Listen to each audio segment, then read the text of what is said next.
Jemaat yang berbahagia, terimalah salam dari kami. Selamat pagi, Salam. Di pagi yang cerah ini, mari kita sediakan waktu sejenak untuk merenungkan firman Tuhan yang menjadi kekuatan dalam hidup kita.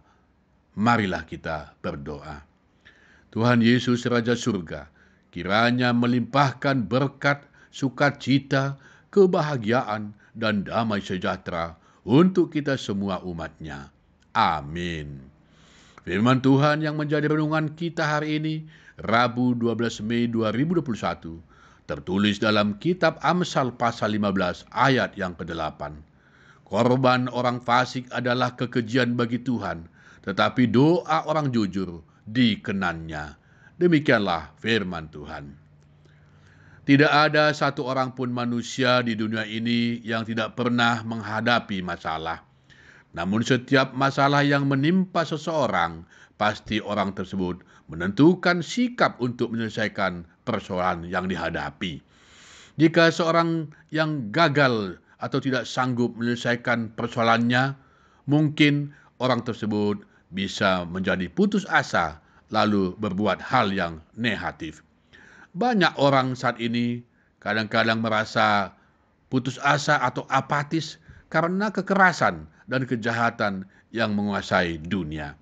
Bahkan ada istilah yang viral yang mengatakan, yang haram saja sudah habis, apalagi yang halal, katanya. Kenapa istilah ini muncul? Begini ceritanya. Di satu desa, banyak anjing yang berkeliaran karena penduduk desa banyak yang memelihara anjing menjadi sumber penghasilan. Karena anjing bisa dijual mendapatkan uang, maka terjadilah pencurian. Sehingga banyak anjing yang hilang dari desa itu. Setelah diselidiki, ternyata ada seorang pencuri anjing yang datang dari desa lain. Pencuri ini mencuri anjing bukan untuk dimakan, tetapi untuk dijual supaya mendapatkan uang. Bagi pencuri ini, tidak boleh makan daging anjing karena haram sesuai dengan ajaran agamanya. Tetapi uang hasil dari menjual anjing baginya tidak masalah. Akhirnya anjing dari desa itu pun habis. Setelah habis, muncullah istilah yang haram saja sudah habis, apalagi yang halal. Begitulah kisahnya. Karena semaraknya kejahatan yang menguasai dunia ini, banyak orang yang memang hampir putus asa. Dan seolah-olah kejahatan itu tidak dapat lagi diberantas. Dan seolah-olah kejahatan sudah menjadi raja dan penguasa di tengah-tengah dunia ini. Jemaat yang berbahagia, firman Tuhan hari ini menegaskan bahwa korban atau persembahan orang fasik atau orang jahat adalah kekejian bagi Tuhan. Berapa miliar pun persembahan yang kau persembahkan, kalau itu dari uang haram, ingatlah Tuhan tidak akan pernah mau menerimanya. Jangan pernah membawa uang kejahatan ke gereja untuk dipersembahkan kepada Tuhan. Tuhan pasti jijik melihat hal itu. Tetapi walau hanya Rp1.000 yang sanggup kau berikan untuk persembahan kepada Tuhan, Tuhan juga senang menerimanya. Namun, kalau memang ada orang yang sanggup memberikan persembahan bermiliar rupiah untuk Tuhan, dari hasil usaha yang baik, dari jalan yang benar, silahkan memberikan persembahan kepada Tuhan. Pasti Tuhan pun senang menerimanya. Orang yang jujur sangat berharga bagi Tuhan.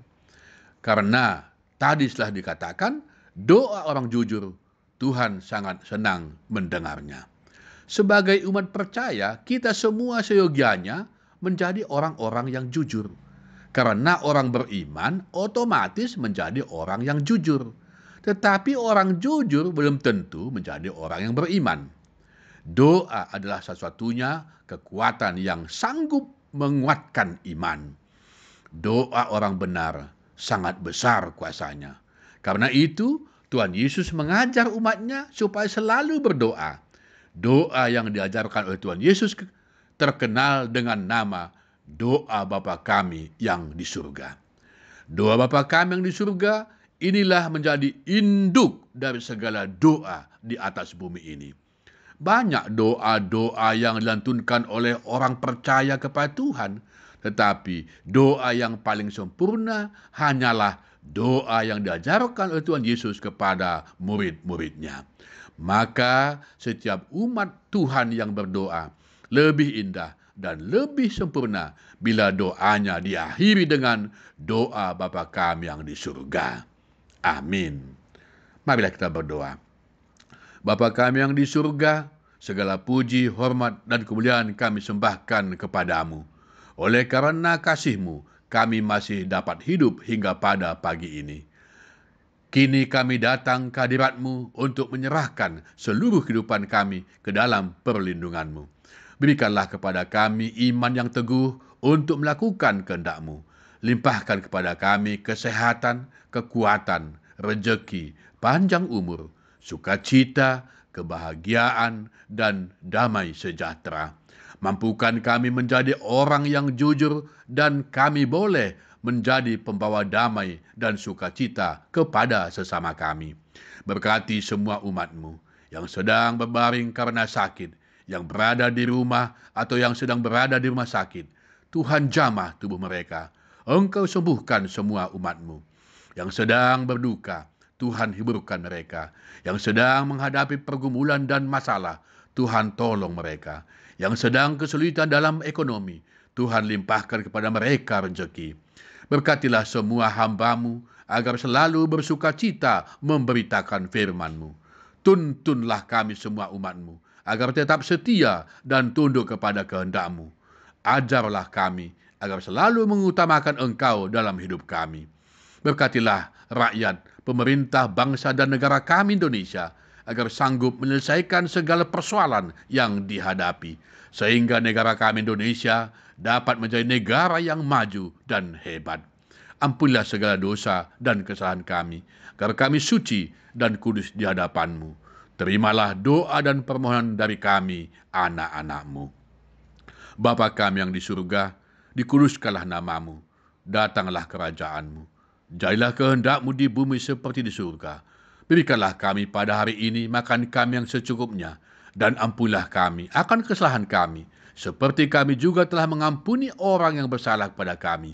Dan janganlah membawa kami ke dalam percobaan, tetapi lepaskanlah kami daripada yang jahat, karena Engkau yang mempunyai kerajaan, dan kekuasaan, dan kemuliaan sampai selama-lamanya.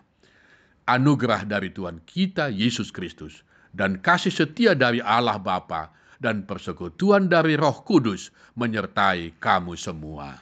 Amin.